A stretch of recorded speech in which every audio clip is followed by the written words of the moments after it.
తెలంగాణలో అన్నా చెల్లెళ్ల పోరు పతాక స్థాయికి చేరిందా? ఇప్పటి వరకు నిప్పు ఉప్పులా ఉన్న కేటీఆర్ కవిత మధ్య వివాదం మరింత ముదురుతుందా? తాజా పరిణామాలు చూస్తే అవుననే అనుమానాలు కలుగుతున్నాయి.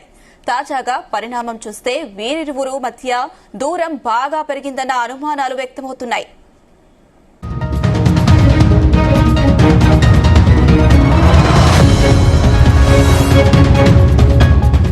గులాబీ పార్టీలో కవిత లేఖతో మొదలైన ముసలం అంతకంతకు పెరుగుతోంది.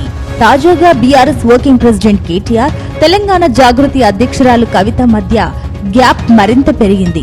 బీఆర్ఎస్ నేతలు కొందరిపై తీవ్ర విమర్శలు చేస్తూ వస్తున్న కవిత తండ్రి కేసీఆర్ ను కానీ అన్న కేటీఆర్ ను కానీ పల్లెత్తు మాట అనలేదు. పైగా కేటీఆర్ కు అనుకూల ప్రకటనలే చేస్తూ వస్తున్నారు.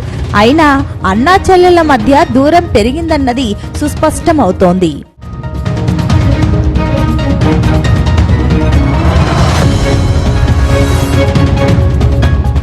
తాజాగా కవితకు షాక్ ఇచ్చారు కేటీఆర్. తెలంగాణ బొగ్గుగని కార్మిక సంఘం గౌరవ అధ్యక్షురాలిగా ఉన్న ఎమ్మెల్సీ కవిత ప్లేస్ లో మాజీ మంత్రి కొప్పుల ఈశ్వర్ ను నియమించారు.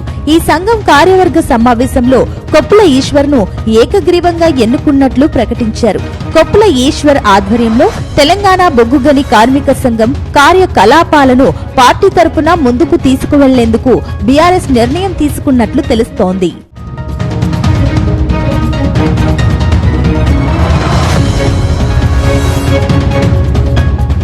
కవిత ఇటీవల తన కుమారుడి కోసం అమెరికాకు వెళ్లారు. ఇలా కవిత దేశంలో లేని సమయం చూసి బొగ్గుగని సంఘం నుంచి ఆమెను కేటీఆర్ పూర్తిగా తొలగించడం హాట్ టాపిక్ గా మారింది. దీనిపై కవిత వర్గం బీఆర్ఎస్ వర్కింగ్ ప్రెసిడెంట్ కేటీఆర్ పై గుర్రుగా ఉన్నట్లు తెలుస్తోంది.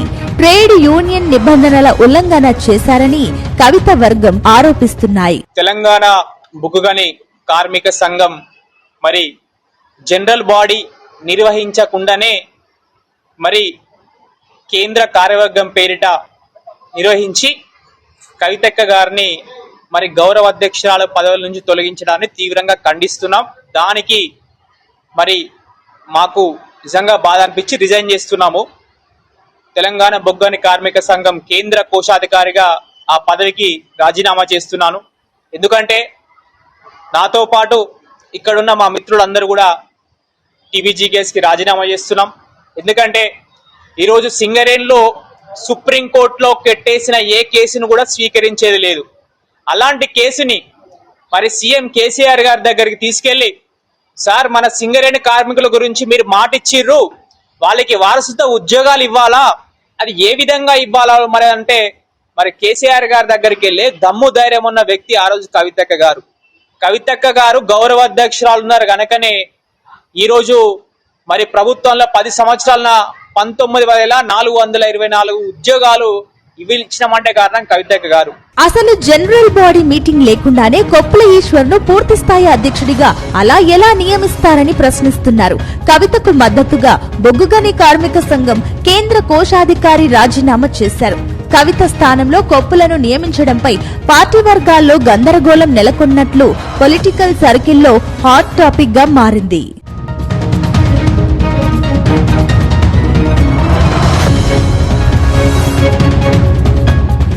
బీఆర్ఎస్ ఎమ్మెల్యే జగదీష్ రెడ్డిపై కవిత తీవ్ర ఆరోపణలు చేసిన నాటి నుంచి ఆమెపై గులాబీ దళం తీవ్ర ఆగ్రహంతో ఉన్నట్లు తెలుస్తోంది. పార్టీలో కీలకంగా ఉన్న జగదీష్ రెడ్డి లిల్లిపుట్ అంటూ కవిత చేసిన కమెంట్స్ పై కేసీఆర్ సైతం సీరియస్ అయినట్లు పార్టీ వర్గాలు చెబుతున్నాయి. కేసీఆర్ కు తొలుత లేఖ రాసిన తర్వాత తండ్రిని కవిత పలుమార్లు కలిసినా ఆయన ముభావంతోనే ఉన్నారని, సరిగ్గా మాట్లాడలేదని అంటున్నారు. తాజా పరిణామంతో కవిత కేటీఆర్ మధ్య దూరం మరింత పెరిగిందన్న చర్చ జరుగుతోంది.